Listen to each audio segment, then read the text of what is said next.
Hola mis niños lindos, ¿cómo están? Espero que estén muy bien con su familia, a pesar de estos momentos que estamos viviendo. Si bien estamos en medio de una pandemia que no sabemos cómo va a reaccionar a medida que va evolucionando, sí debemos sacar algo bueno de esto y es que estamos pudiendo pasar más tiempo con nuestra familia.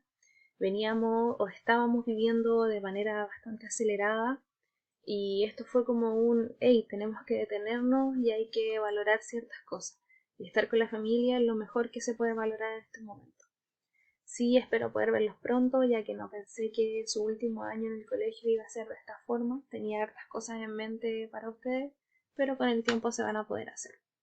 Ya, entrando ya en historia, a contar de esta semana, les voy a estar enviando videos en los cuales les voy a explicar el contenido porque es súper complejo que ustedes entiendan lo que están leyendo sin que yo las pueda guiar. Entonces, desde hoy en adelante, yo les voy a enviar videos o cápsulas educativas, como van a ser llamadas, y les voy a ir explicando cada uno de los contenidos que vamos a ver.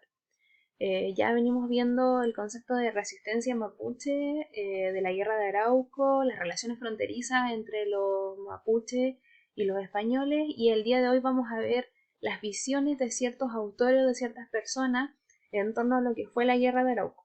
Entonces quiero que abran su libro de historia en la página 172 y 173 para poder explicarles un poquito de lo que aparece aquí y del taller que vamos a hacer de pensamiento crítico que aparece al final de la página 173. Ya, yo voy a desaparecer un ratito y voy a proyectar solo el libro para poder ir explicándoles. Ya, dice en la página 172 van a encontrar lo que dice visiones en torno a la guerra de Arauco. Voy a leerles un poquito para poder explicarles. Muchas crónicas hispanas del periodo colonial afirmaban que la lucha armada entre españoles y mapuches había sido permanente y se había prolongado a lo largo de casi 3 siglos, visión que recogieron muchos historiadores posteriores. Desde la década del año 1980 se desarrollaron diversas interpretaciones históricas en torno a la guerra de Arauco que cuestionaban esta visión. En los últimos años se han conocido nuevas interpretaciones sobre este proceso, desarrolladas principalmente por historiadores y otros estudiosos de origen mapuche. Actualmente, la guerra de Arauco continúa siendo objeto de debate histórico, especialmente en lo que se refiere a su duración y permanencia en el tiempo. Dentro de estas visiones que vamos a encontrar en torno a la guerra de Arauco, vamos a encontrar diferentes puntos de vista de diferentes historiadores o autores. Ya se decía que en un inicio se cree que la guerra de Arauco fue un conflicto que duró casi 3 siglos, ya quiere decir que duró casi 30 años. Pero hay ciertos historiadores que dicen que este tiempo que de la guerra de Arauco ha sido, o su duración y permanencia en el tiempo ha sido más extenso. De hecho, hay muchos autores que dicen que el conflicto de la guerra de Arauco aún existe.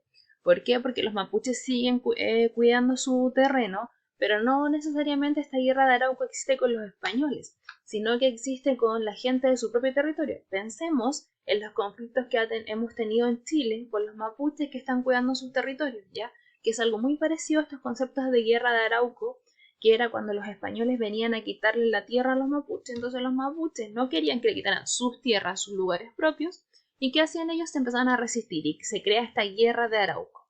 Ya hay varios historiadores de carácter mapuche que han escrito su propia versión de la historia, así como los españoles también tienen su propia versión de esta historia.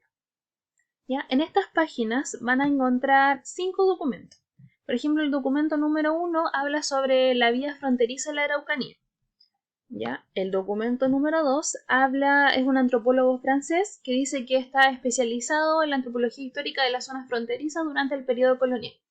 Ya es como también nos va a hablar de cómo fueron las relaciones fronterizas o el punto de vista que tiene él de las relaciones fronterizas que se dieron dentro de este periodo de guerra de Arauco. ¿Ya? En el documento número 3 vamos a encontrar un ensayo de historia nacional mapuche y este texto dice que fue escrito por el profesor historiador asociado a la comunidad de historia mapuche. Entonces, este texto fue escrito directamente por alguien mapuche, o sea, es un punto de vista de alguien de origen mapuche. En la siguiente página vamos a encontrar el documento 4, ya que habla sobre el concepto de mestizaje y algunos errores ancestrales que ocurrieron. En el documento 5, eran 6 documentos. En el documento 5 vamos a encontrar A ver, en este documento es una visión en la cual se habla de que nuevamente los mapuches están viviendo una nueva etapa de la guerra de Arauco. ¿Ya? Y el documento número 6, en este hablan del concepto de que el mapuche no es un chileno, ¿ya? Entonces ellos como que se separan del concepto de ser considerados chilenos, sino que quieren ser considerados una cultura única, ¿ya? De hecho, esto es de una historiadora, o sea, este texto es de una historiadora que hizo un estudio en la Universidad de los Lagos, y ahí es que escribió este concepto de que ellos no se quieren considerar chilenos, sino que son como una cultura única. Ya, quiero que lean muy bien estos documentos. ¿Por qué no se los voy a leer? Porque son documentos fáciles de comprender, son solo opiniones. Pero quiero que estén muy atentos a todo esto que aparece abajo del texto, que son las fuentes. Por ejemplo, el documento 5 tiene sus fuentes, el documento 6 tiene sus fuentes. Voy a ir retrocediendo. El documento 4 tiene sus fuentes.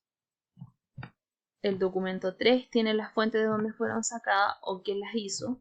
El documento 2 y el documento 1. ¿Por qué quiero que se fijen atentamente en eso? Porque nuestro taller de pensamiento crítico es en base al análisis de fuentes. Pero antes de explicarle el taller, voy a irme a la guía que les toca hacer el día de hoy y vamos a hacer un pequeño recordatorio de lo que hemos visto el año pasado sobre el análisis de fuentes. Ya.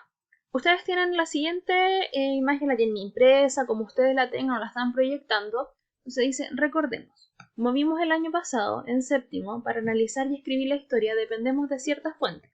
Estas son las que nos entregan información específica sobre un tema. En nuestro libro siempre encontraremos algunos documentos que respaldan lo estudiado y siempre tienen la fuente de donde fueron sacados. Mira el siguiente ejemplo del documento 2 presente en la página 170. Esta imagen está sacada del libro de historia de nosotros. Entonces, es el documento 2, podemos ver una imagen donde aparecen distintos personajes y un contexto o un espacio geográfico. Y en esta orilla les describo, hice yo el análisis de este. Dice, los datos presentes debajo de la imagen son las fuentes.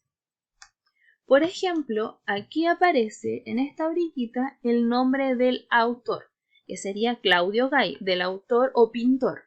Ya el año en el cual se hizo esta pintura, en el año 1854, o esta fotografía, porque no sabemos si es una pintura o fotografía. Ya. Perdón, es pintura. El motivo. ¿Cuál fue el motivo de hacer esto? No se dice que es una pintura sobre el fuerte de Arauco. Entonces aquí está asimilando o nos está mostrando cómo era el fuerte de Arauco. Dice, lo podemos encontrar en los atlas de la historia física y política de Chile, que están en París. Entonces esta imagen también aparece donde la podemos encontrar porque fue sacada de un atlas de historia física y política de Chile. Entonces, con todos estos datos, dice, nos sirven para analizar la imagen y se llaman fuentes. Todo lo que yo saqué de aquí abajo es información importantísima porque es la fuente del lugar de donde yo la voy a extraer para yo poder analizar la historia.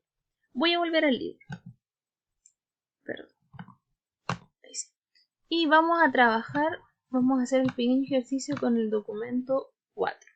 Aquí había un texto cortito que decía, el mestizaje predominó al norte y al sur del Biobío, al punto que las fuentes históricas del siglo XVIII señalan que solo por excepción, en rincones muy apartados, quedan indios puros. Desde entonces y hasta el día de hoy, los llamados araucanos, eufemísticamente mapuches, no son más que mestizos, aunque sean notorios los antiguos rasgos. Ya entonces aquí habla del concepto de mestizaje y habla que, a excepción de ciertos lugares muy como en rincones bien escondidos, quedan indios puros. El resto son mestizos, quiere decir mezcla entre un mapuche y un español. ¿Ya? Y aquí abajo vamos a analizar de dónde fue sacado esto. Por ejemplo, el escritor de este texto fue Sergio Villalobos. ¿En qué año lo escribió? En el año 2000. No sé si este será el libro donde lo vamos a encontrar o el título del artículo, entonces se llama Araucanía, Errores Ancestrales. Esto lo escribió en Santiago y fue publicado en el diario El Mercurio. Con eso me voy a ir a explicarles el taller de análisis de fuentes históricas o de visiones históricas. Ya dice comparar visiones históricas. Lo que deben hacer ustedes es comparar las 6 visiones históricas o los 6 documentos que tenemos más arriba. Y se van a guiar por estas 7 indicaciones.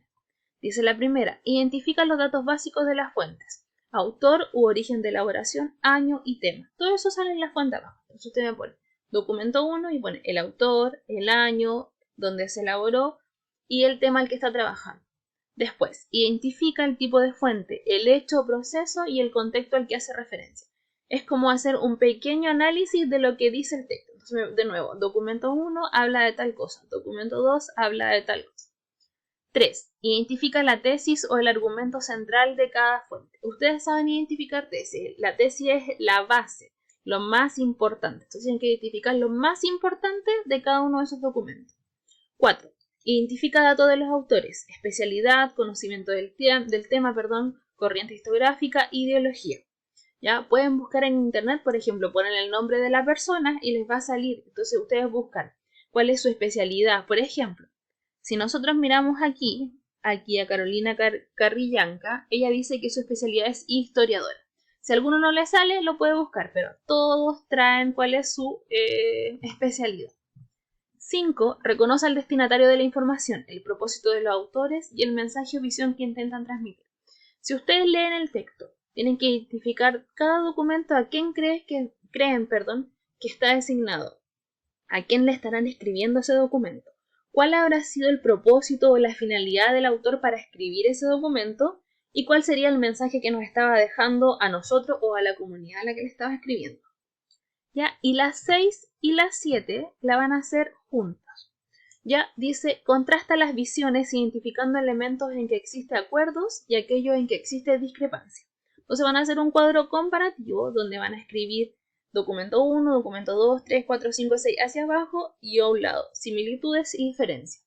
Ya, en qué se parecen esos documentos y en qué se diferencian esos documentos. Y la 7 dice, elabora una conclusión en que reafirmes o rebatas las visiones comparadas. Entonces, luego de que hacen esta comparación, ustedes hacen su propia conclusión de si están a favor o en contra con las visiones que están apareciendo ahí. Por ejemplo, no sé, ustedes me dicen que sí están a favor de que los mapuches sean considerados chilenos. Entonces usted elabora su conclusión. ¿Por qué está a favor de eso? ¿O por qué está en contra de eso? Va haciendo una pequeña conclusión o cierre a estas 6 visiones. ¿Ya? Cualquier cosa, cualquier duda, me escriben en el Classroom. ¿Ya? Cariños.